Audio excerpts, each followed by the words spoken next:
Good morning. Welcome to Unity of Springfield Adult Education, World Religions, and New Thought Christianity, both here as well as online. Today, the topic will be breath. It was a New York Times bestseller in 2020 by James Nestor. And it's subtitled The New Science of a Lost Art. The focus of this book is on James Nestor's search for improved health because he had problems breathing, allergies, asthma, and all this other kind of stuff, and didn't sleep well, had snoring, other kinds of things like that. So he went on a search that was just for his own self healing, which is what started this whole thing. A disclaimer: I'm not a healthcare practitioner, nor am I a certified yoga instructor, but I do consider myself a pulmonaut.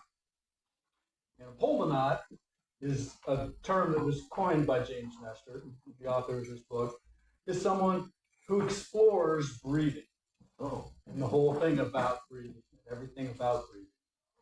And that's something that I've done for some time.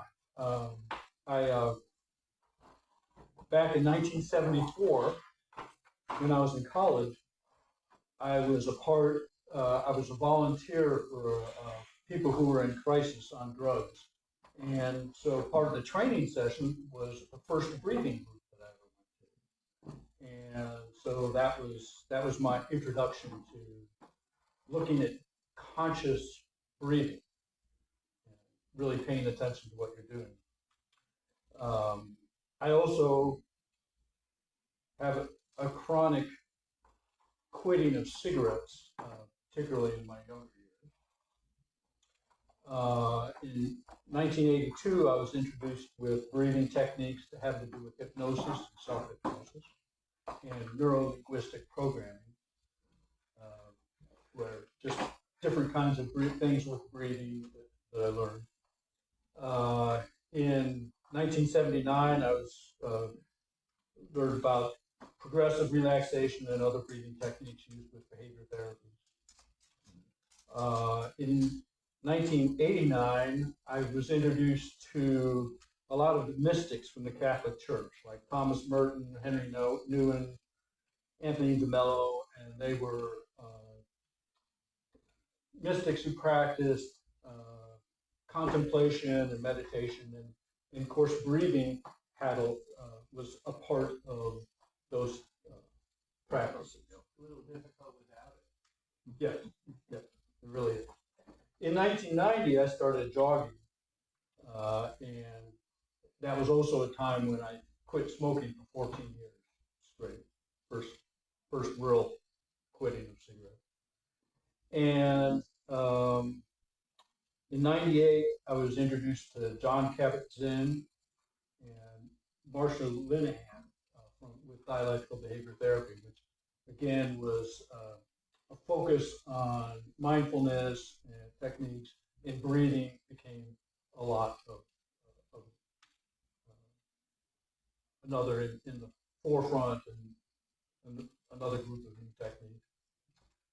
In 2004, I started struggling with tobacco again, and I started smoking up to a pack a week. I never did smoke more than a pack a week since before 1990. And in 2008, I became a non-smoker. I was running my first 5K in my life, and I was running up this hill, and I was totally out of breath. I mean, I was gassed. And it was only about halfway through the 5K. And I remember right then and there thinking, it is not, smoking is not worth it. Breathing is like way more important. And I hadn't smoked since before 2009, I took personal training course, got certified as a personal trainer.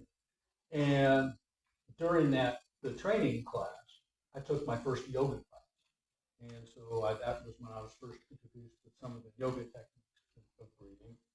And then in 2012, I started coming here and got exposed to more breathing techniques.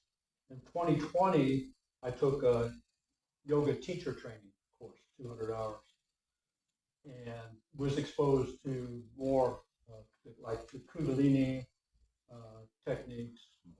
We had some workshops within the teacher training by some folks that specialized in Kundalini breathing, which is very reminiscent of some of the techniques that we'll be talking about here in this James Nestor book called The Breath. And this guy is really a geek. I mean, he really got really into breathing. I mean, he took this being a pulmonaut really seriously. A pulmonaut is someone who explores breathing. So he was having these health problems. Well, so let's start with an exercise to kind of do a centering exercise. And this is, we're going to start with, just get in a comfortable position. And we're going to do alternate nostril breathing, or Nadi Shodhana, which is a yoga technique. It's known to lower heart rate, blood pressure, and sympathetic stress. So it activates the parasympathetic nervous system, which allows us to get more calm. So the first part of it is there's a thumb position. So you place your thumb of your right hand by your right nostril, and your ring finger of that same hand over the left nostril. Okay, you don't have to close them at this point. And the forefinger and the middle finger should rest between the eyebrows.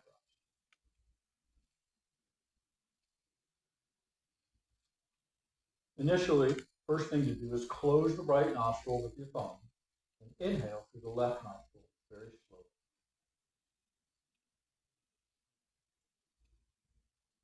At the top of the breath, pause briefly, holding both nostrils closed.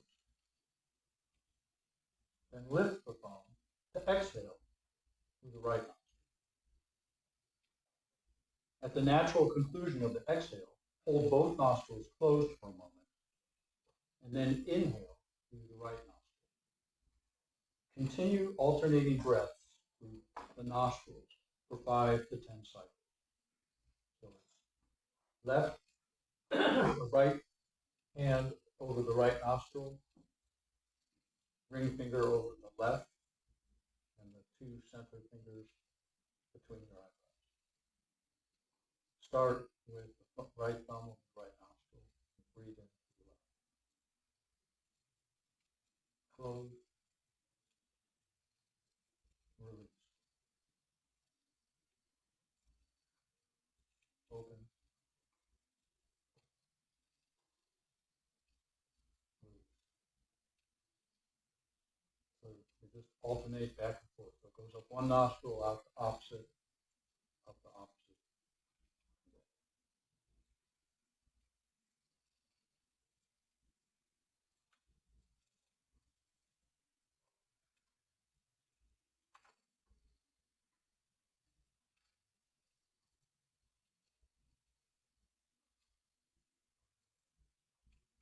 Okay.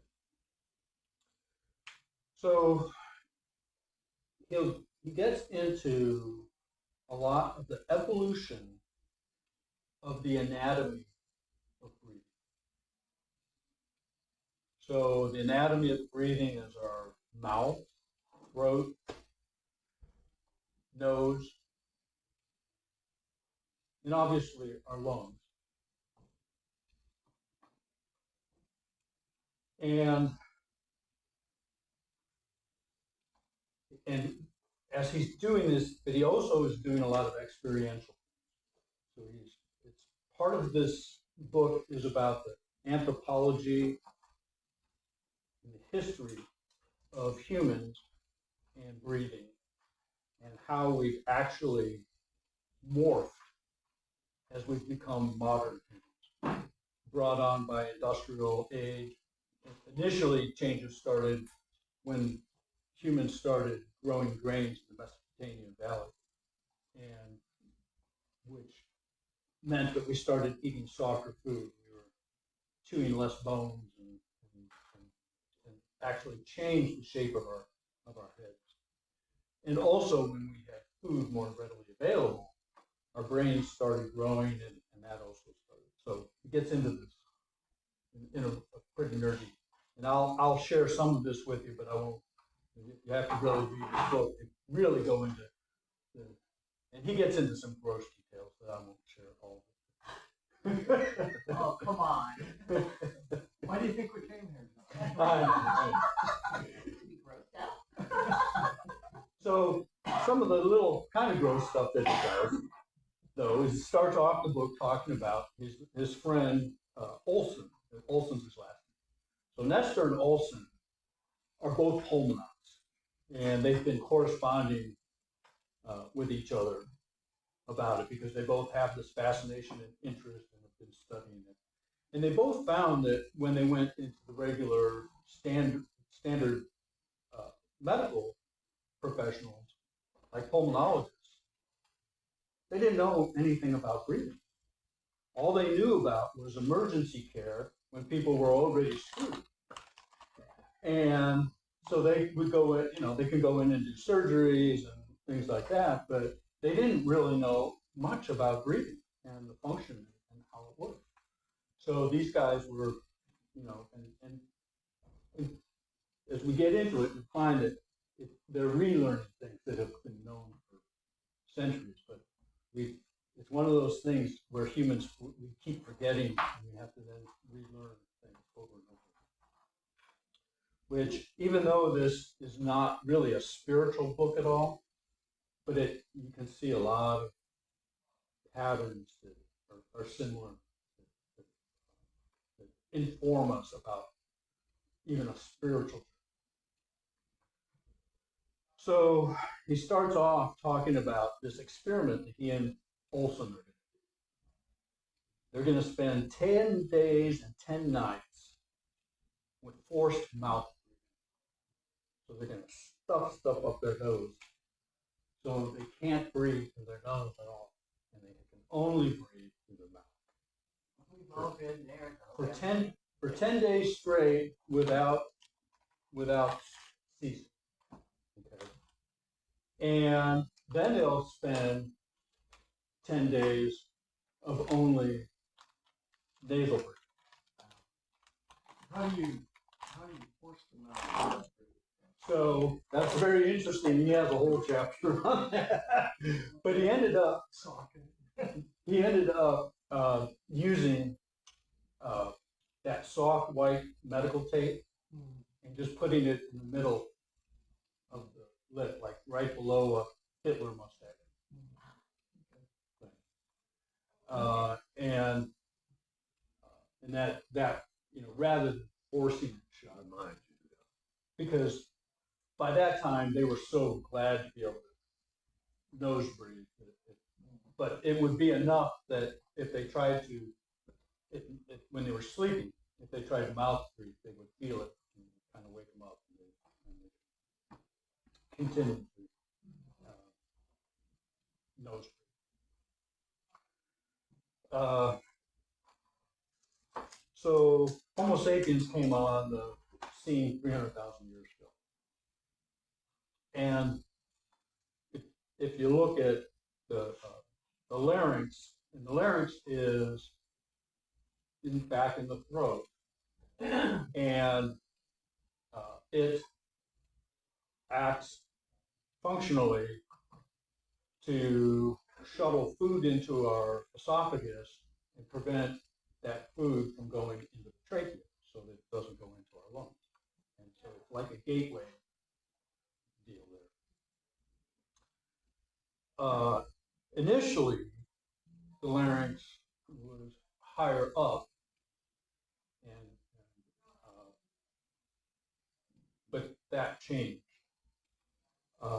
Also, our jaws were much wider 300,000 years ago, and were much stronger.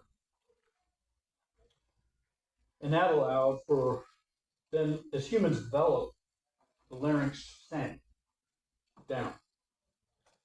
And that allowed for a wider range of vocalizations and volume, because speech was becoming something that was keeping us alive, that ability to communicate and socialize. Also, our tongues became more nimble and flexible to make it easier to talk and do vocalizations. And so it slipped farther down the throat and pushed the jaw forward. So there was actually anatomical changes that occurred just even in the dawn of man. But it made early humans more susceptible to choking. But then the mastery of fire and the processing of food, being able to cook, allowed us to outwit and outmaneuver other animals. And so we went ahead and survived. And so that became a part of our evolution, this changing of the head and face anatomy. But it still made us to be not very good breathers. And it made us harder to breathe. Early man occasionally started snoring. Okay, so back to the experiment. These guys, after 10 days, their snoring went up over almost 5,000%. They averaged 25, he averaged 25 apnea events. And on those 25 events, his O2 sats dropped below 90%. And during the whole experiment, they were hooked up to all kinds of gadgets, measuring their physical signs, and then each day they had a blood draw too to check on. It was all used in the So after the 10 research. days of the nose mouth, after the 10 days of the nose mouth breathing exercises, that's what happened. That was after the 10 days of not being able to breathe through the nose, just mouth breathing. Okay. And mouth breathing, it turns out, changes the physical body and transforms airways. So when people are chronic mouth breathers, it changes the anatomy of your mouth and jaw. And these changes are for the worse. Inhaling through the wide mouth decreases pressures, which causes soft tissue in the back of the mouth to become loose and flex inward, creating less space and making breathing more difficult. And mouth breathing begets mouth breathing. So it's if a person starts mouth breathing because of a fairly long illness, that habit is sometimes difficult to break, and a person can become a chronic mouth breather because of the changes in those tissues and the weakening of some of the muscles. And then they're going to snort. Snore, and also maybe have apnea experiences where they're actually choking themselves, where they're closing off the airway, where that larynx, which is dropped, it starts to plug the trachea, and then they choke and then wake up. That's why people use CPAPs now, to force that open. One of the things they do too is so they can close their mouth off, so you breathe just strictly out of your nose. Correct. and that helped. But early on, when some of the research he was doing, that wasn't being done. That's something that's been more recent. Pulmonologists have now, so some of the things that they were talking about in the book have since changed. In fact, I yesterday there was an article that came out on 4th of July.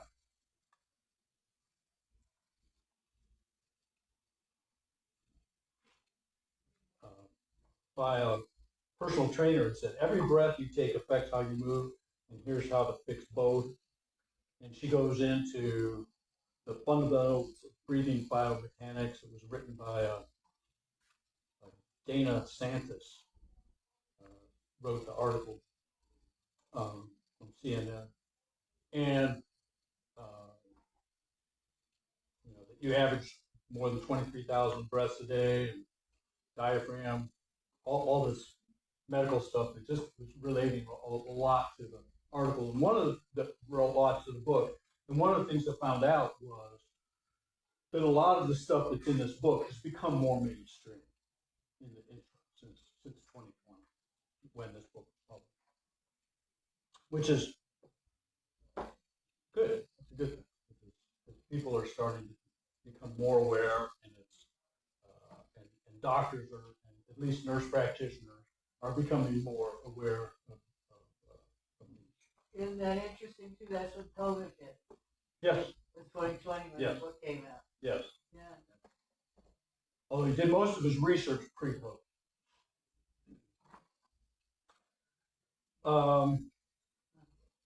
Inhaling from the nose forces air against all the flabby tissues in the back of the mouth, the back of the throat, and it makes the airways wider and breathing easier. And after a while, these tissues and muscles get toned to stay in this opened and wide position, making breathing better. And nasal breathing begets nasal breathing. So this is something that, people shouldn't necessarily just accept, well, I'm a mouth breather. Or, this is actually something you can train yourself. It takes effort. It's not something you can just, okay, I'm going to just start doing it and then it just happens. It's something that, somebody, kind of need to research this a little bit. Like, they could use a little tape on the lip. Yeah. First, I want to apologize for the Oh, no.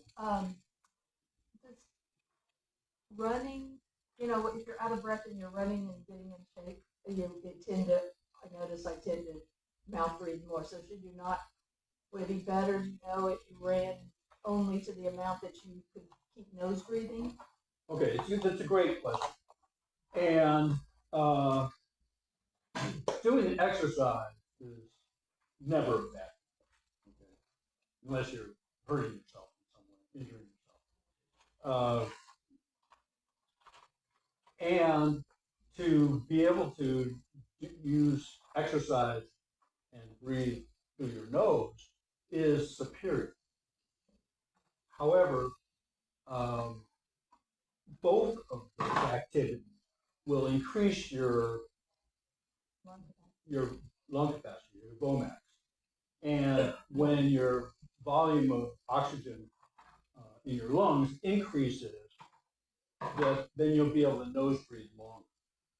So there's some techniques that we'll get into which you can to speed up that process, but just doing the exercise will also gradually, you'll be able to nose breathe longer just because your lungs have bigger capacity.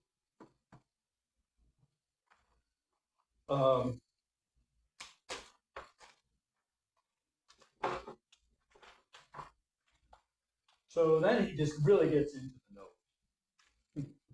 And the nose is really fascinating. There's a lot of interesting things that I didn't know about before I read this book. But the right nostril is like the gas pedal. Now, generally, nose breathing helps the calming response.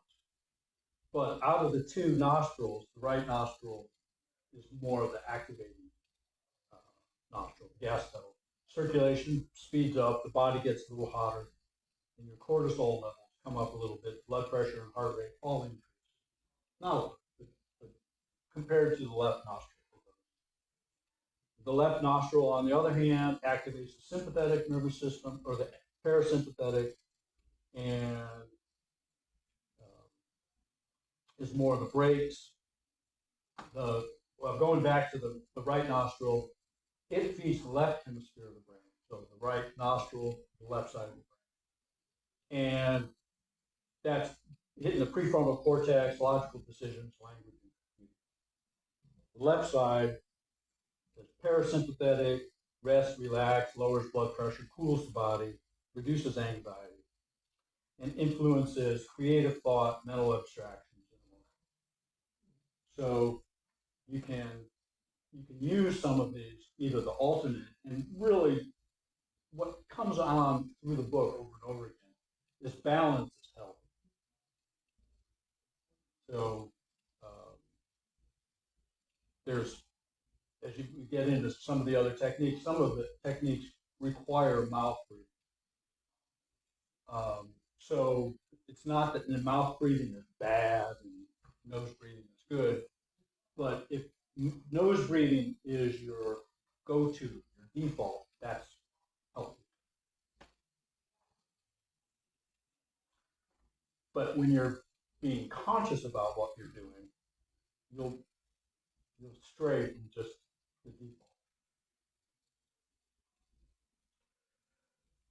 And our bodies operate most efficiently in a state of balance, pivoting between action and relaxation, daydream, dreaming, and reasoning thought. And that's one of the purposes of the Nadi Shodhana, the alternate nostril breathing, is to move towards that balance, creating a balance for the nervous system.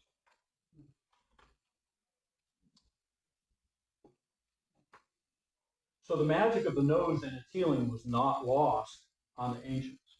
Now at the time, you wouldn't have heard your primary care physician, and you probably still won't hear them talk about this stuff.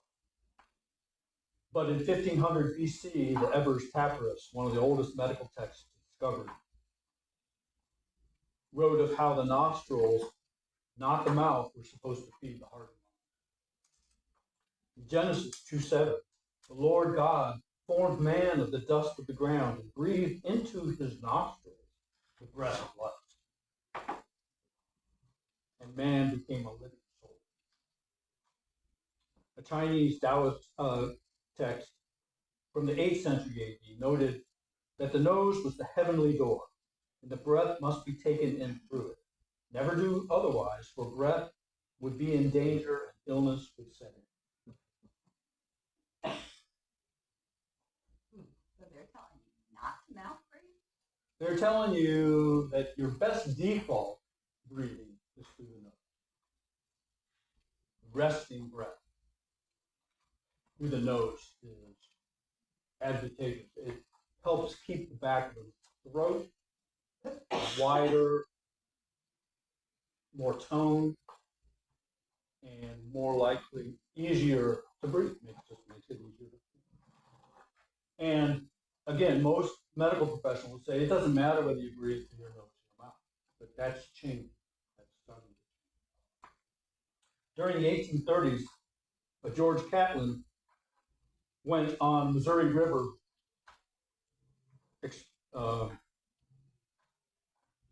adventure, lived with the Lakota Sioux, met with the Pomonas, Omaha Cheyenne, and the Blackfoot.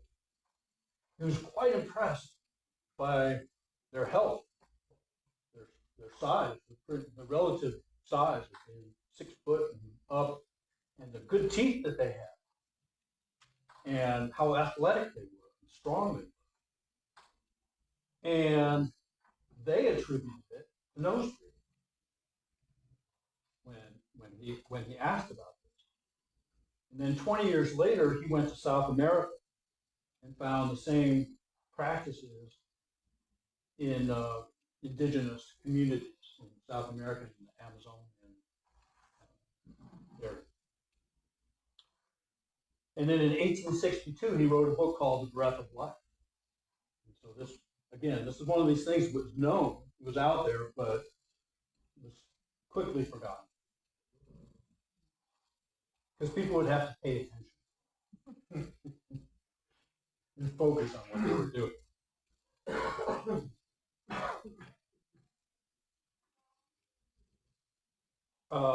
Again, he was documenting the wonders of nose breathing and the hazards of mouth breathing. Okay, the next piece besides the nose and nose breathing is exhaling, the power of exhaling. Or more accurately, the power of a full exhale is fully transformative in the ability when you're able to fully exhale, then you can fully expand the lung. And not until you do. And that's what emphysema is the inability to fully exhale. Because when they can't fully exhale, and then you have a buildup of gases that are toxic to us when we're not able to fully exhale and get that out. And also, we're unable to take in enough of the healthy gases that we want and healthy air. So, what's the best way to fully exhale? How do we do that? We use our diaphragm muscle. And we press down and to fully exhale. And when we do that, we're able to fully. And we'll get into a few techniques. At the end, I have a handout for you all. That's just the techniques that's in the appendix of this book, which I thought was very good. It was very nice. So does it matter when you're exhaling if you're breathing out your nose or your mouth? It does. It does. But that doesn't mean you should never exhale. Because there's a lot of yoga breath stuff where you inhale through the nose and you do a heavy mouth exhale. But you still want your automatic and sleep breathing to be nasal, if possible. If you're fortunate enough to have open air, not everybody does. Some people have deviated septums or have already their anatomy has changed, so they have difficulty with nose breathing. In the nose breathing, is there any truth, and I read this somewhere, that one side closes off and the other side opens up? Sure. Yes. Yeah. When you wake up in the morning, you'll find that if you pay attention, there's one side that's usually less. And I do a nose spray every morning. First thing I take my blood pressure medicine, I take a nose spray. And I noticed that my left one is less open and my right one is more open. And that's because the right one's the activated one. And when we wake up, we have cortisol. That's what wakes us up. We get a little bit of rush of cortisol, which wakes us up as opposed to the sleep hormones that we have when we're going to sleep. But when we wake up, we get a little jolt of cortisol. So that's opening up that right nostril. Where does that come from? Where does cortisol come from? Adrenal gland. Adrenal gland. I got a question for you, John. And this is a little bit off subject, maybe you don't know, but is cortisol what keeps us from not being able to sleep at night then sometimes? Is it just a higher level of cortisol? It could be. It could be a balance. Cortisol is a stress hormone. And cortisol, again, isn't bad in and of itself, but when it's chronically being pushed and we're experiencing more cortisol throughout the whole day, we have a tendency to put on abdominal adipose, abdominal fat, and we tend to feel more stressed out. And yes, if you're having high levels of cortisol at night, it would make sleep more difficult. Is dreaming coming through at all? Dreaming? Oh, that's another book. Okay. I mean, dreaming just means that you've gone through that's the fifth stage of sleep, REM sleep, after you've gone through the other four stages of sleep. So it requires you to be able to get deep sleep in order to have REM Does that sleep. affect your body? Does that affect it? Well, REM sleep is very healing, and you know we really do a lot of, we take care of our body does a lot of things during REM sleep, and sleep in general. So when we're, you know, insomnia is really a harmful condition for us. Yeah. Well, according to Bashar, 11 days without sleep and you die. It is actually the third thing that will kill you, that you die from. First one is no water. First one is no air. Second one is no water. And the third one is no sleep. You have to have sleep in order to reconnect, because this is all an illusion. And we have to have the vision to be able to see out these eyeballs. And so, I'm going to shut up. It's not even part of this.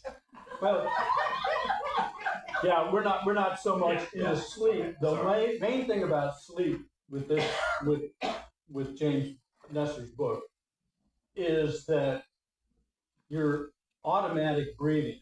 It's difficult to be a conscious breather while you're asleep.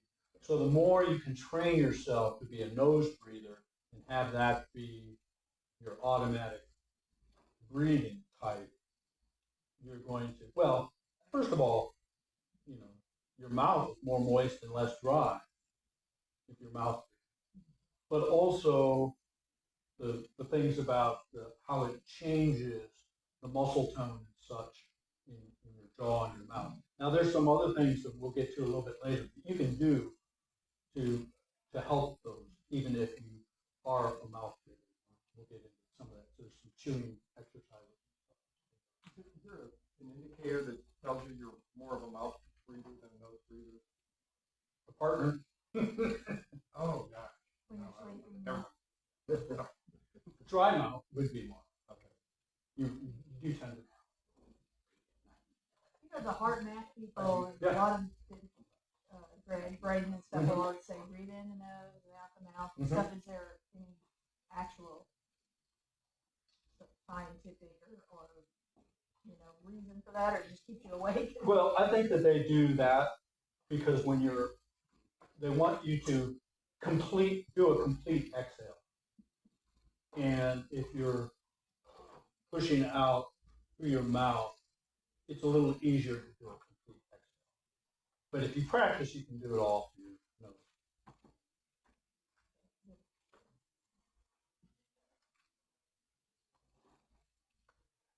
nose. Carl Stowe worked in VA hospitals in 1968. He left the VA, and he was doing breathing treatments focused on full exhales and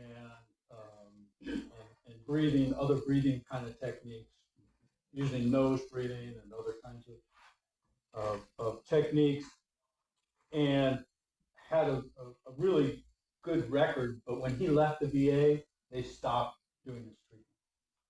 So even though the general medical, because they didn't have money to research for him, because he was just teaching them skills, and there wasn't any money being made, and there wasn't any, and so there wasn't any research money putting into what he was teaching them, and so when he left in 1968 and went to the VA, he started working with track athletes for the U.S. Olympic team.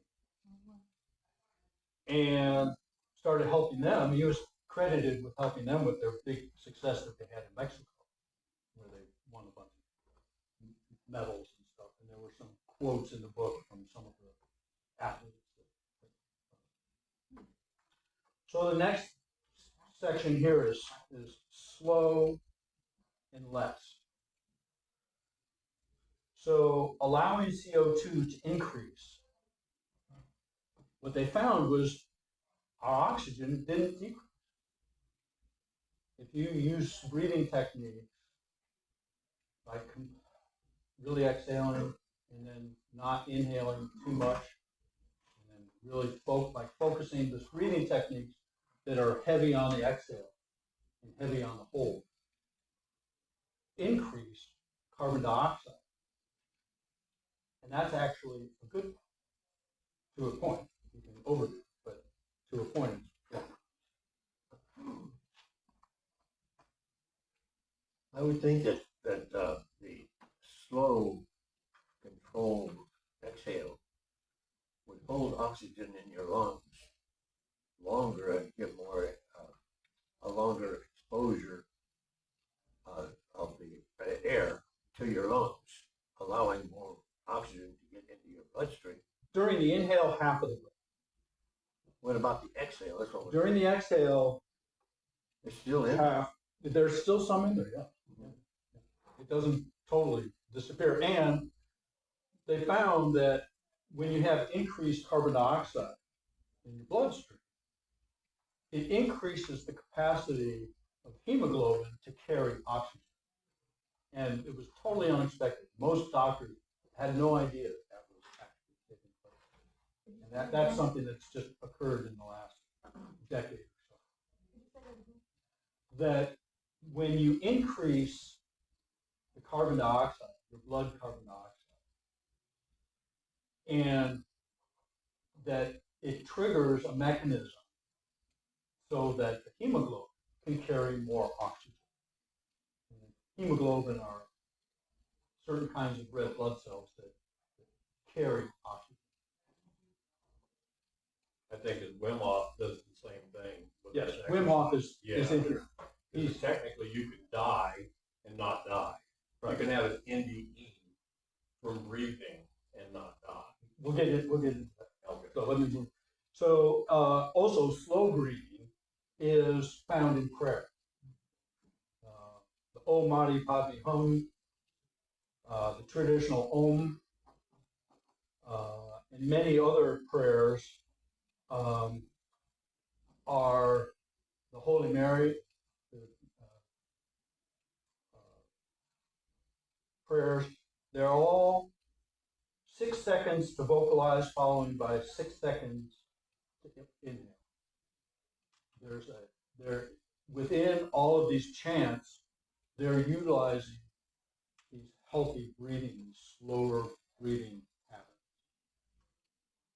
And the gold standard is 5.5 seconds to inhale and 5.5 seconds to exhale, which equates to 5.5 breaths per minute. And that's the same pattern as in the road. So somehow these spiritual traditions picked up on, and all around the world, these traditions picked up these kind of breathing patterns. Less is the next one, slow and less. Medically normal breath rate is 12 to 20 breaths per minute. An average intake of a half a liter per breath. Most pulmonauts agree over the last 2 decades that we've also become overeaters and overbreathers. And especially those that are on the higher end of that 12 to 20 are overbreathing. The overbreathing, breathing too much, I know, it just seems like such a weird thing. over oxygenate. So hyperventilation is another way of saying it, versus hypoventilation. And so they're suggesting hypoventilation, slower breathing, less oxygen. If you get over oxygenated, you get out of balance, and then the body starts doing wonky stuff to protect it. Indian yogis train themselves to decrease the amount of air that they take in at rest, not increase it. And also pearl divers and other divers that dive without equipment can go up to 6, 8, even 10 minutes without taking a breath. And what they say, and there's groups that still do that here in the United States. And they say it doesn't matter how old you are. You don't have to be particularly athletic. You just have to be really stubborn and willing to practice and keep doing it, and just inch by inch increase your VO2. And it's not pleasant, that process, according to James Nestor, because he's tried all these things, and some of me goes, no, I'm not gonna do it. It's too painful. It hurts too much, but it's not harmful necessarily. So say like going underwater and holding your breath for a long time. Right. So the thing is you start with what you can do comfortably, and then you just expand it by a half a second or a second, and you do this every day. For it has to be a very instilled practice to get that expansion of the lung capacity.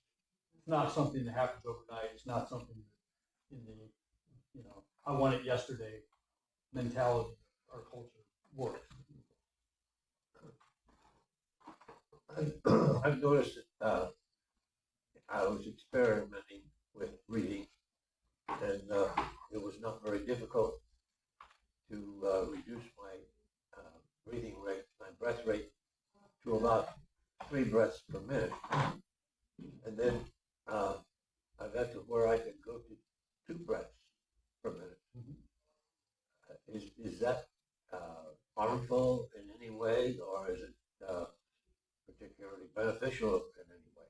Okay, so what it does when and we'll get a little more into this as we're moving through this, is when you stress yourself with some of these techniques, you're creating extra ability. You're shifting it, like even there's some hypoventilation in the Kundalini yoga. I don't know if any of you have done, but some of the fire breathing, it's very rapid and heavy. And even though that's not that, you don't want that as your normal breathing.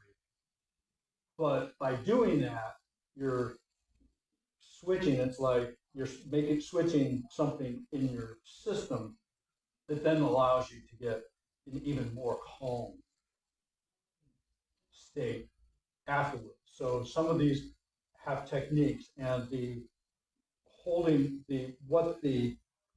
taking the smaller breaths and less breathing increases the capacity of the hemoglobin to carry oxygen. So you become more efficient. So it's that way that I believe it's helpful, because you're becoming more efficient. There's a show called Somebody's Gotta Do It. Mm-hmm. And in there, it was showing a woman who has the record for going the deepest into the ocean on one breath and then coming up.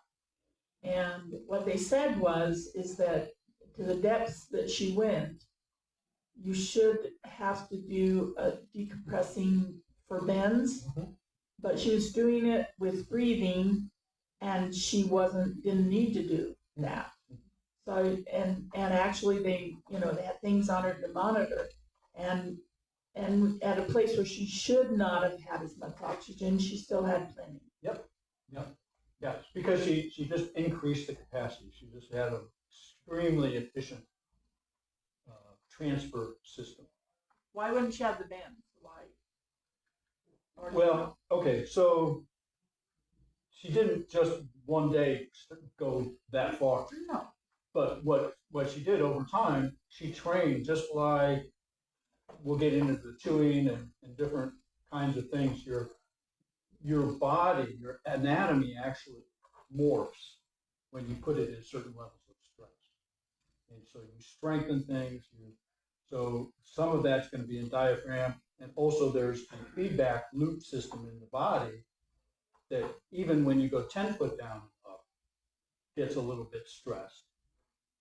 And then when you go farther and farther, gradually, you're just improving that ability of that system to do that, to take care of it, to do the same thing that they do with mechanical devices when you're scuba diving.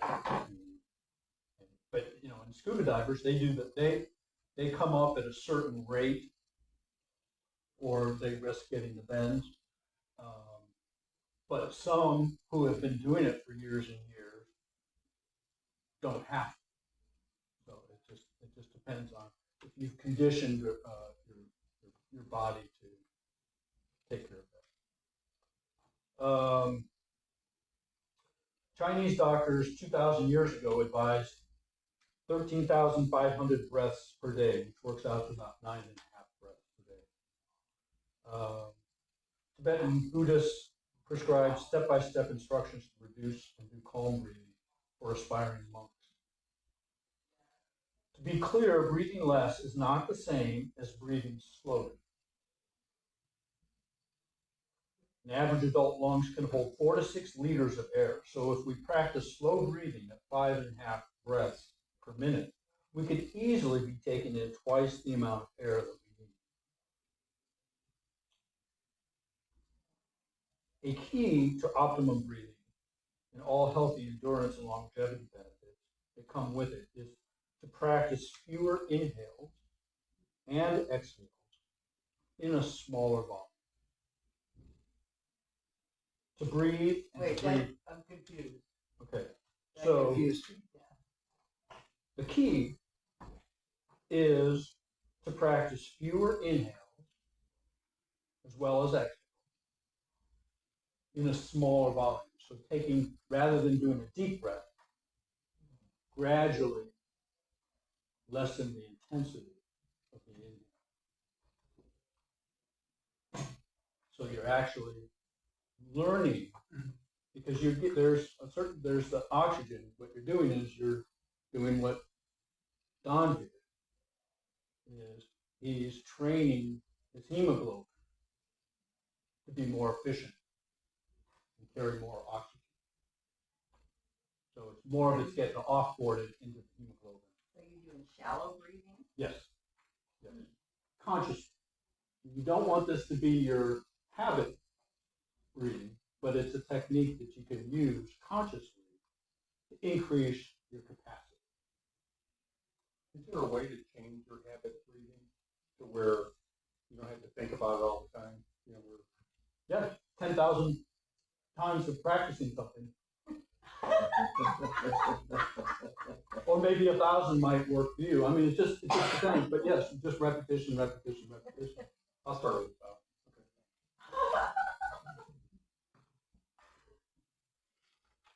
Yeah, who was that? That was Lee, the martial artist. Oh, guy.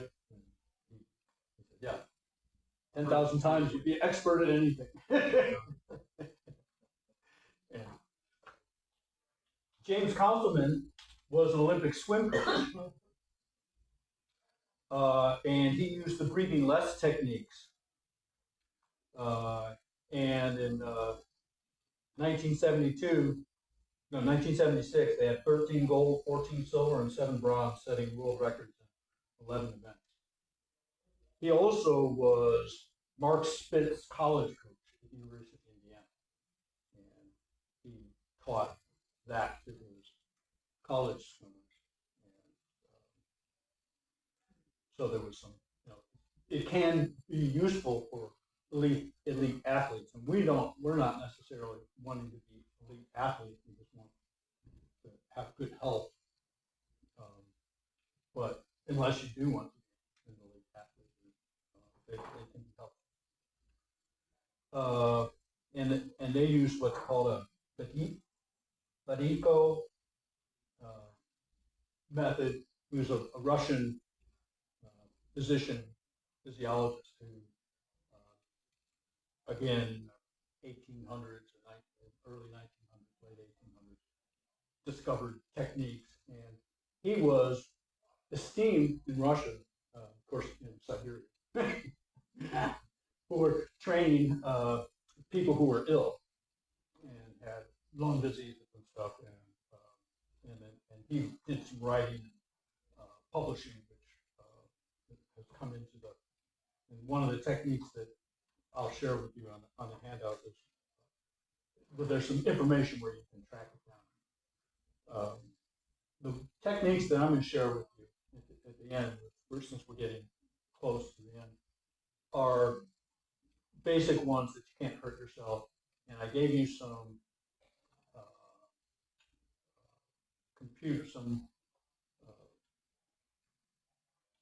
places that you can find more information if you want to go into the ones that are more in depth. But I didn't want to hand out stuff. Like there's some of these techniques, you don't want to be near water and you want to be on soft ground because you might pass out if you do that. Because you're pushing yourself to an edge, and if you push yourself too much, you might just pass out. And so, you don't want to hurt yourself. Practice would be bad. Yeah, or it's best to have someone who's got more knowledge and stuff who can be a kind of a guide and help to do something like that. So chewing is another thing. 300 years ago, most of the world experienced the lowering of the larynx, okay, that we talked about before, and then rapid industrialization just over the last few hundred years in bread and bakeries and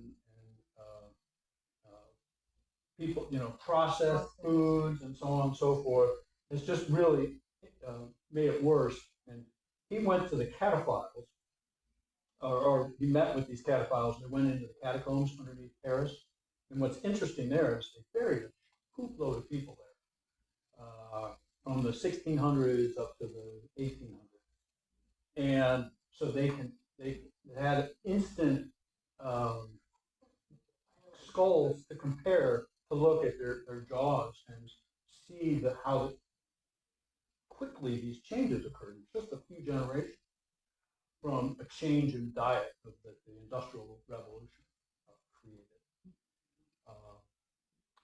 Which also because of the Industrial Revolution, a lot of people were not getting, they were coming off the farms and moving, and they didn't get as good a nutrition either. So that probably also was another factor that had to do with it.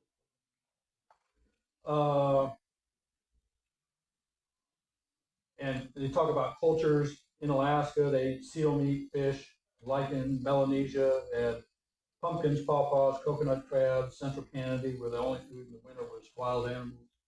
And these people have strong jaws, which also opens up the airway, and their teeth were perfect, and their nutrition was superior to what ours is now. And also the tongue pressure in the upper mouth can expand the mouth cavity. So there's things called homeoblock devices, which basically it's like a retainer, and it puts pressure and it increases the pressure that you experience when you're chewing. And I'll leave some ways to contact to find that information if you're interested. But also just chewing, and I get this Truly gum at Mama Jean's, and it's really hard. It's thick. You get too hard. It's not soft, And so that's one of the things, but chewing any gum helps. But if you can find kind of a firm gum that is palatable to you, it's a way of also improving the musculature in your jaw. And what they found was it also increases the amount of calcium, bone deposit increases. Because like any weight-bearing exercise of any kind, you grow bone. And muscle, and connective tissue, it's all determined on, are you putting pressure on things to grow body weight? And what they used to say, well, that's not going to happen to older people. They know that's not true. It happens with all of us. It happens more with children than it does with older adults. But we all have that plasticity still exists. Okay, another one on breathing. Oh, can I say something? Yeah. My dad chewed gum all the time, and everybody, oh my God, he looked so young. His face was like, face and neck and everything was really young and strong. We were thinking about that one time, of all the health that he had in ways, and it also stimulates, I heard, all of the lymph. Drainage. You've got that whole chemical factory of all the thyroid chemicals and so anyway, it supposedly stimulates all that lymph stuff that's all kind of. Well, and the lymph is a drainage. It's like a sewer system, too, that helps to drain toxins out of the body. So that activates. So are you saying we should chew gum? Well, it's an option to, if, again, my motivation is kind of, I'm looking at certain things that I care about in terms of how I might want to change how I experience the world. And so I'm going to pick and choose out of techniques that seem to fit what I want to do. I like pickleball, and I want to run, some 5Ks and maybe a sprint triathlon or something like that. And so, I'm going to do things that fit in with that. Tumo is a Wim Hof breathing technique, or it's a version of Tumo, and a less intense version of this that you can find easily. It's easily accessible. It's HIIT, or high intensity interval training. Is like, which I'm more likely to do something like that, both because of my familiarity and I feel safe and I'm not going to pass out doing it. But it's where you do high intensity for a minute and then active rest for 30 seconds, and then a high intensity activity for a minute, and then 30, and you go ahead and you do that for 5 minutes, and that helps to increase your VO2 max, and it charges up your energy. You just have more energy after that. It gets your mitochondria jumping and moving and doing stuff. And so you can do just expand your capacity, and it kind of changes. Then there's a chemoreceptor, which we're running late, but they found this person, they took out the amygdala. They lost the amygdala because of a disease, and they couldn't scare her from anything. But they cut her from being able to breathe, and she freaked out because there's chemoreceptors that are more basic than even the amygdala in the brain. So when you lose that, and they use that freak out to help people that are having panic attacks, because then they can calm down afterwards, because they notice, because they know they're not actually, because they're doing it themselves, and then they can release, and they don't. So that's the same thing as like breathing into a Brown paper bag. bag. Yes, yes, except a little more intense. If you can find a paper bag. Yeah, right. Plastic. Okay. No. And then I have these handouts. which have some basic breathing methods and some advanced breathing methods, alternate breathing, resonant or coherent breathing, yogic breathing, box breathing, the 4-7-8 by Dr. Wheel's breathing, and then some advanced ones, which are Tumo, Sudarsha, Kira, and breath hold walking, which is Anders Olsen, his buddy that he did test with, and then a little stuff on chewing. So we'll go ahead and end here, and I'll do the announcements. Join us this evening and every Sunday at 6 p.m. for a peaceful group meditation session. Take a breath, relax, and reconnect. Whether you're a seasoned practitioner or just starting out, all are welcome.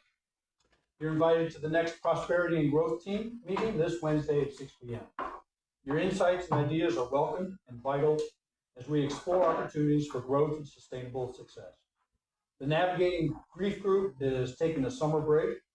Meetings will resume this fall. For our celebration service next Sunday, we're excited to welcome Dee Richardson to the platform as our guest speaker. Dee is a seasoned spiritual speaker with 29 years of being a licensed Unity teacher. She has also been our church administrator for over 15 years. Join us at 9:15 next Sunday for the New Thought and World Religion adult education class with Mary Pilzebeck-Huber. Right after the service next Sunday for food, fellowship, and discussion, bring a dish to share and come learn about the results of our recent survey. We'll explore what the responses mean and discuss how we can use them as we continue through this time of transition. If you haven't already done so, please mark your calendars for our next Community Through Music. This event is a summer concert series featuring a variety of local musicians. Bring a chair and a friend and come for a great evening of live music and community connection. There'll be food and drink available for purchase. That is so much fun. And did you know we have the food pantry, also known as the community cupboard? Our food pantry is open to all, no barriers, and no questions asked. We are in need of donations so we can continue serving our community. Every can, box, and dollar makes a difference. And let's go ahead back and make a circle up.